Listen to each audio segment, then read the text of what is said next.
प्रिय विद्यार्थियों, आज हम अध्याय 1 का जो सेकंड कंटेंट है हमारा उर्वरक और खाद, इसकी बात करेंगे। अब आप लोगों ने देखा होगा, गोबर की खाद नाम सुना होगा, जैविक खाद नाम सुना होगा। अब खाद क्या होती है, और मार्केट में भी आपने कई सारी दुकानें देखी होगी कि उर्वरक मिलते हैं, जैविक उर्वरक, जैविक खाद। अब ये उर्वरक क्या होते हैं? उर्वरक और खाद दोनों ही वो पदार्थ होते हैं जो फसल उत्पादन क्षमता को क्या करते हैं? बढ़ाते हैं। खाद भी फसल उत्पादन बढ़ाएगा और उर्वरक के द्वारा भी फसल उत्पादन बढ़ता है। तो दोनों में क्या अंतर है? बिल्कुल दोनों में अंतर है। खाद को तो हम कृषि के बाद जो बचा हुआ कूड़ा कचरा है, पत्तियां हैं और गोबर है, इनको मिलाकर तैयार करते हैं। जबकि उर्वरक क्या होता है? विशेष प्रकार के रासायनिक पदार्थों को मिलाकर तैयार की जाती है। तो वो पदार्थ क्या कहलाते हैं? उर्वरक कहलाते हैं। इसका मीन्स ये है कि उर्वरक मानव निर्मित लवण है, रासायनिक पदार्थों को मिलाकर बनाए हुए पदार्थ है, लवण है। जबकि खाद क्या होता है? खाद एक प्रकार के प्राकृतिक पदार्थ है जो गोबर, पौधों के अवशेष को मिलाकर हम तैयार करते हैं। ये दोनों में मुख्य अंतर है। दूसरा, अब रासायनिक पदार्थ तो हम घर पे बनाकर तैयार नहीं कर सकते हैं। रासायनिक पदार्थ का निर्माण, उर्वरक का निर्माण ये कहाँ होता है? कारखानों या फैक्ट्रियों के अंदर होता है। जबकि खाद खेतों में तैयार किया जा सकता है, या कहीं भी कोई खाली जगह पड़ी हुई है वहाँ पर हम गोबर, घरेलू कचरा जो निकल रहा है, सब्जियों के छिलके, फलों के छिलके, चाय पत्ती जो भी है, उनको इकट्ठा करके सड़ा गला लिया जाता है, गोबर मिला लिया जाता है, और जो प्राप्त होता है वो क्या होता है? खाद होता है।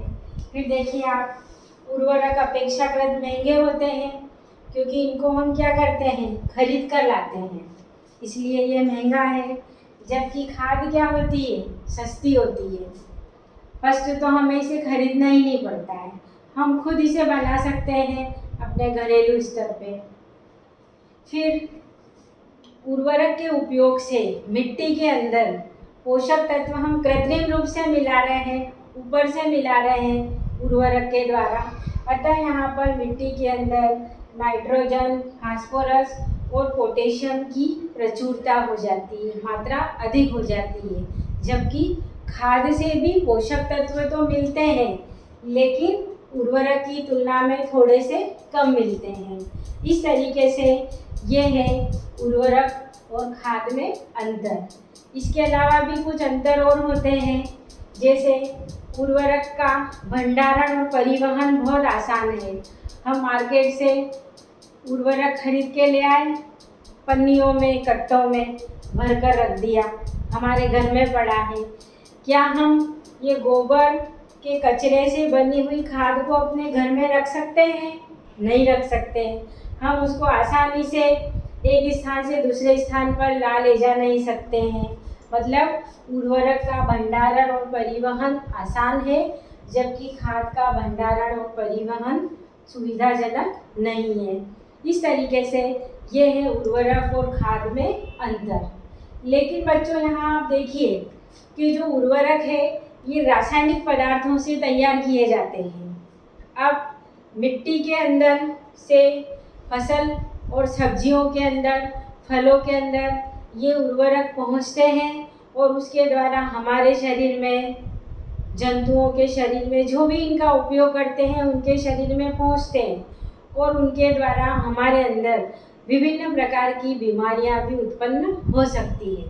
फसल उत्पादन तो अच्छा होगा, लेकिन उर्वरक के जो छोटे छोटे कण हैं फल, सब्जियों या फसली पौधों के द्वारा हमारे शरीर में पहुंचकर विभिन्न प्रकार की बीमारियां उत्पन्न कर सकते हैं। जबकि खाद के द्वारा इस तरीके का कोई भी नुकसान नहीं होता है। कोई कण फल या सब्जी के ऊपर रह भी गया, हमारे शरीर में पहुंचा भी, तो वो हमें नुकसान नहीं पहुंचाएगा। अतः आजकल आप लोगों ने सुना ही होगा, आजकल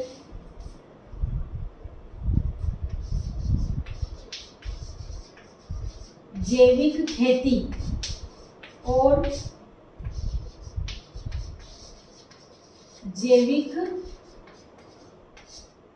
खाद का सबसे ज़्यादा प्रचलन है। अब ये जैविक खाद क्या होती है? ये जो हमने अभी बात करी थी कि प्राकृतिक पदार्थों को मिलाकर, गोबर हो, कृषि अवशिष्ट हो, घरेलू अवशिष्ट, घरों से निकलने वाला सब्जियों फलों का कचरा, जो भी पदार्थ है घरेलू, उनको मिलाकर जो प्राकृतिक रूप से तैयार किया जाएगा वो क्या कहलाएगा? जैविक खाद। कोई भी रासायनिक दवाइयों उर्वरकों का उपयोग नहीं किया जाता है। तो ऐसी खेती क्या कहलाती है? जैविक खेती, ऑर्गेनिक कल्टीवेशन।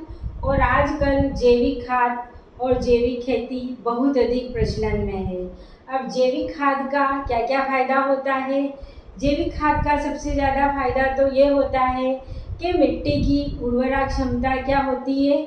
बढ़ती है। अब क्यों बढ़ रही है? क्योंकि जैविक खाद के कारण मिट्टी के अंदर छोटे छोटे छिद्र बन जाते हैं। छिद्र बनने से क्या होता है? मिट्टी के अंदर वायु आसानी से जा रही है, तो मिट्टी के अंदर रहने वाले सूक्ष्म जीव जो हमारे लिए फायदेमंद होते हैं, उनकी संख्या तेजी से बढ़ती है। यानी सूक्ष्म जीवों की संख्या बढ़ रही है, इसके कारण मिट्टी में ह्यूमस की मात्रा भी बढ़ जाती है। छोटे छोटे छिद्र हो जाने के कारण मिट्टी की जल धारण क्षमता बढ़ जाती है। इसके कारण मिट्टी में जल लंबे समय तक संग्रहित रहेगा, तो उस फसल के अंदर, उस खेत के अंदर फसली पौधों को हमें कम से कम पानी देना पड़ेगा। इस तरीके से जैविक खाद उर्वरक की तुलना में अधिक लाभदायी होती है, क्योंकि सूक्ष्म जीवों की संख्या में वृद्धि होती है, फसल उत्पादन बढ़ता है और मिट्टी की जल धारण क्षमता बढ़ जाती है।